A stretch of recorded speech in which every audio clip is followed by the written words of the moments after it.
the regime presented 2 machine guns, claiming that they were found in my hotel room in Arua.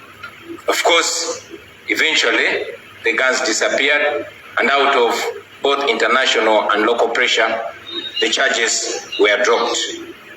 So, when we speak about the oppression and the injustice in military courts, ladies and gentlemen, we don't just talk about it as academic knowledge. This is lived experience. We've been through it, and so many Ugandans continue to go through it. The court-martial has been turned into a tool of oppression by General Museveni because he has full control of it. He decides who gets charged in the court-martial, what charges are preferred against that person, and who does or doesn't get bail from the court-martial. He uses it to punish and intimidate his opponents, and we condemn that. Here we come together knowing that Dr. Kiza Bisigye and Haji Obed Kamulegeya cannot and will not get justice in that military court. We therefore jointly demand that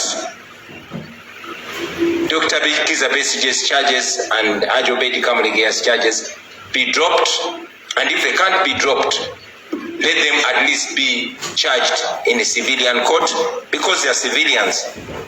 We demand that those charges, those bogus charges, be dropped against them. And I mean, looking at common sense, even if Dr. Kiza Besigye and his colleague were found with guns in Kenya, how does that become a monopoly? How do those guns become a monopoly, or even the business of the Ugandan military? We are aware that these charges in the court-martial are meant to intimidate, coerce, and ultimately subdue the people of Uganda and their leaders, to stop them from challenging the corrupt system, the corrupt criminal regime of General Museveni. We are here to say to General Museveni that no amount of coercion, no amount of oppression, no amount of impunity will stop the people of Uganda from seeking better. And yes, no amount of intimidation will stop us from offering leadership to these people until we get to a country that we want to live in.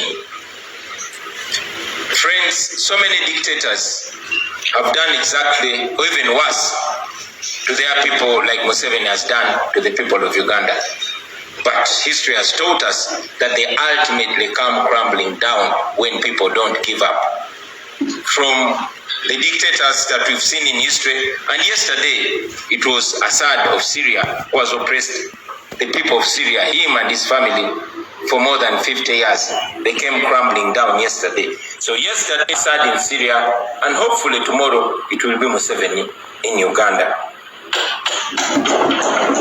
We ask the people of Uganda never to give up on hope, to keep fighting for what they rightly deserve, to keep pushing for liberation, because there's no doubt that their freedom is very soon coming. I want to thank you all for listening to me and request other colleague leaders to also